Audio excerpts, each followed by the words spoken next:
Welcome to The Secrets of Success. By following the proven techniques of the guests who appear on this series, you'll learn that even successful people run into detours and failures, and how you can apply their success techniques to change your life. You're now listening to the most unique show on radio, the show dedicated to making you a success. Is stress taking over your life? Put it to work, says author J. Michael Godfrey. Michael, thanks for being with us today. Thank you so much, Bill. It's good to be with you. Now, Michael, you've written a book, Put Stress to Work. So we're going to put you to work and ask you to explain some of the ideas in that book and the concepts. And I know you start off by saying, uninvited stressors are a fact of life, and most people react as victims. I understand what you're saying, but do we have a choice? If we have some stress, I mean, I guess all of us are going to have stress in life. Am I correct? That's correct. There's always that initial physiological response to stress. That is that response to threat, something we perceive as threat, something that is maybe unfamiliar to us or new. There's a little bit of a stress response that goes there. Sometimes things that we're not expecting, those things can generate stress for us. The least stress we have is when we're most comfortable. And the only place you can go to have no stress is to the cemetery.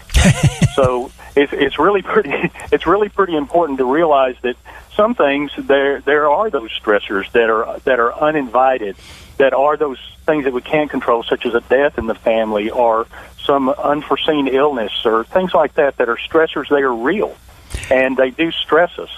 Learning to manage those is very important, and we can learn to manage it by changing our perspective. Now, from that a victim to that being responsible. Now, that's what I want to say. Can we really manage it? I mean, I would think a lot of people would say, well, I'm kind of stuck. I got a mortgage payment. I got a boss who's down my back. My wife isn't too happy with me. The dog bites me occasionally. Things are going wrong, and maybe the kids are giving us a little trouble. So just even the most average people have quite a bit of stress. But are we really able to manage that? I think we're able to manage our response to it. Okay. Those things that come to stress us are one thing. Managing our response to it is the other.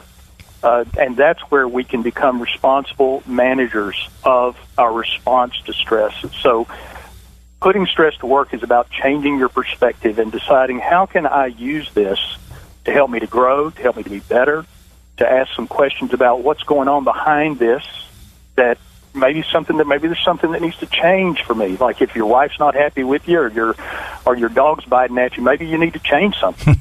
Maybe there's something you need to change. Now, do I get the choice? I change the wife or the dog? Is that it? You don't change them; you change you. Okay. Okay. Very good point. Okay. Yep. So now the first step you say is to acknowledge the stress. And right. Like formally, I'm going to go back to the old Jackie Gleason golf routine. Hello, ball. Do we do this formally? I mean, we don't stand, I guess, in front of our house and acknowledge it, but do we have to accept and say, look, this is a problem. I'm working too long. My mortgage is too big. I've taken on too many projects. Do we have to formally acknowledge that?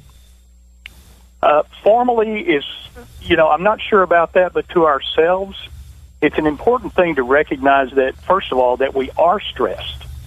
A lot of times what we do in our lives is we create a place that that has too much stress in it, and we call that normal.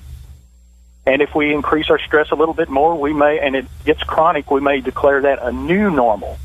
So there is an optimum place of stress that's high performance for us. And with that place, we need to find it, and we need to be very aware of what it is, and learn to experience it and know it when we see it. Then once we've done that, then we know that we may get stressed beyond that, but we know where to come back to when we're done with some kind of intensely stressful experience. So finding that place is very important, and we need that stress. We need stress to grow. We need stress to learn. And that's the posture that I take in the book, is that stress can help you. Stress can help you grow and learn things about yourself you've never learned before, rather than letting it run over you or becoming insensitive to it or unaware of it. and living at a level of stress that is way, way too much, and feeling like you can't do anything about it. And I guess that's the key to your book, because putting together your concepts, if we don't manage stress, we become a victim, and I guess it's going to ruin our life. It will definitely hurt. Too much stress too long will make you sick. There's no doubt about it. I mean, literally sick, am I correct? Absolutely, yes. Yes. And there is research in the field that's pretty strong research now that says a lot of that is how you look at it. You know, if every little thing that stresses you, or if you even have that optimum level of stress, but you're forlorn about it and discouraged and always sad about that, then that impacts you negatively. It actually creates stress on stress, and it'll create that negatively. If you look at that optimum amount of stress and say, this can help me, this can be a good thing. If you look at it positively, the chances of you dying sooner are less. And that's a little bit of what the research says. It's a lot about how you look at the stress experience. There's a great incentive right there, so that we can not die sooner and be in the other group. So if for no other reason, we want to find out how we can put stress to work. Now, I know from your book you talk about managing our mindset. Can you give us kind of a real-life example of how you can manage your mindset to reduce stress? A real-life example, a key real good life example is a lot of times we expect more of ourselves than we really can give. We push ourselves too far, too long. And so to adjust your mindset means to ask yourself the question, where are my strengths? What can I really do? What is reasonable? And to make some decisions there about what you can do. Now, sometimes, granted that a job may demand much more than you feel like you're able to give, and that may be the time to take a look at where would I fit better. But with those things, as far as it goes with the how you manage it, in that case, it's really important to get that mindset and that perspective in place that says, here's what I do best, and here's where I can do it the best. I like to say that we're really trying to teach people not so much to put Band-Aids on the stress and to kind of fix it. So, somebody might say, well, I've really been stressed today, so I'm going to go home and I'm going to drink myself until I feel better, or I'm going to go home and just go to bed and play like nothing ever happened, or some other maybe self-destructive behavior. That's not going to cure the thing, but adjusting perspective is big. So I like to say we're trying to help people build a life that effectively puts stress to work.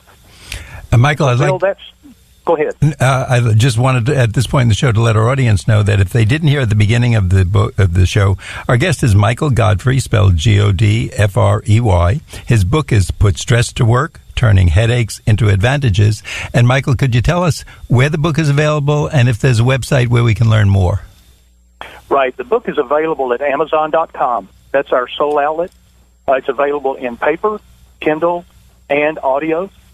And then also you can read about it and other things on our website, our services and products at discoveryourtruecourse.com. That's discoveryourtruecourse.com. And we'll ask you for that information later in the show, so if someone didn't get it, we don't want them pulling the car over right now or having an accident. We'll give that a few more times throughout the show. Michael, we hear about stress, and at least in the United States, I think on page 15 of your book, you have some of the top sources of stress. Could you tell us what they are and what bothers people the most? Sure. This is a more recent study from the American Psychological Association, and they list 7 things here that are particularly stressful for people. And in rank order, they're listed as number 1, job pressure, which comes from anything that comes from work. Money issues, anything from loss of job, medical expenses, health care insurance, any of that kind of stuff that's related. Health issues, including health crises, loss of health, terminal illness. Then 4th is relationship issues that include divorce, death of your spouse, problems at home, arguments with friends, loneliness, any of that. Then 5 is poor nutrition, believe it or not, and that's a factor you have to think in a really broad way to understand that, because nationwide, poor nutrition is big. It includes factors of inadequate nutrition, overuse of caffeine, processed foods, refined sugars, all those things that people are on us all the time about, that those can be problems that create stress for us. Media overload is really big, and of course so much is in the news this week about Facebook and Twitter, and those things can actually overload us. We live in a very unique time right now where there's never been more information available to us, and we can get information overload. And then finally, sleep deprivation. This is huge, and I address this in the book, that we need at least 7 hours of sleep a night to function well and to even be rational and reasonable. So a whole lot of people in the United States, I don't have the stats here right now, but are sleep deprived. Now that we need to sleep. Those are some great points, because I think, we all kind of take pride, like, I got the toughest job. I'm working 60 hours a week or something. And we know in certain professions, they do demand that. The legal profession, it's based on hours worked. And while it might seem a prestigious job and a nice salary, that person is literally spending their life for the first few years in an office in a major city. Money issues, we all can identify with that, because that's just a fact of life. Health issues, unfortunately, they're going to come up if we don't take care of the other things. And as you said, relationship issues. Either we're satisfied, we're looking for someone new, friends, life companion, etc., etc. And you and I were talking before, and these things actually do have physical manifestations. So if someone is grumpy all the time, etc., while they think they're managing it, this is the stress coming out. Is that correct? That can be. And there are physical symptoms, as you mentioned. There can be backaches, neck aches, headaches, anything like that can show up because we're just chronically stressed, and there's such a big physiological aspect to stress. Stress chemicals in our bloodstream too much is a problem, and it can actually create physical symptoms that are problematic. And I think I was telling you before the show, I once had a situation where I was handling a matter. It was causing me stress. I actually got a pain in my elbow, which seems very strange. Never before and never after that event, which lasted about 6 months, did I have. But when I would get this shooting elbow pain, I would have to pull the car over because I didn't feel I could control it driving. And yet, when the event was over, never had the pain after that, and just realized, hey, it seemed to go while I had the event in my life, and when the event was over, it was gone 6 months later. So some of the pains we have, whether it's backache, neck ache, etc., may be related, I guess. Yeah, and I don't know if when stress is high, we don't think as well as we do when things are more copacetic or more peaceful.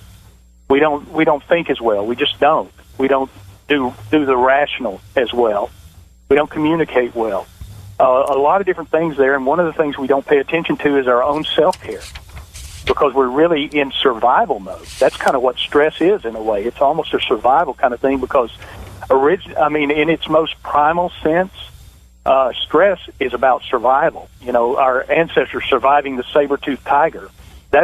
That's really what that's about, and the generation of those stress chemicals in the brain, that's what that is. And so we get those responses, Bill, today in relationship to those things we're talking about, which are not necessarily physical threats and threat to our very life, but they're threats to our well-being and our sense of belonging and our sense of safety and those kinds of things. Those kind of things will stress us. And I guess, unfortunately, those are the things that maybe if you were to let something out physically, like a football player, you're stressed because of a championship game, but you have a physical outlet. But for most of us, we don't have that. So we internalize it, and somewhere, whether it's our back or our knee or our neck or maybe headaches, it may be coming out in a physical manifestation. That's true. And, with those high-stress jobs, like the football player, which, that emotional arousal there is very important to their success.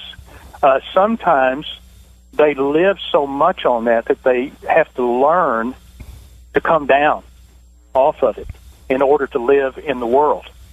So there's some thought about how that plays out with military deployment and things like that. So it really is. Our brain keeps going, and sometimes it doesn't shut off like we would like for it to when the perceived threat is past.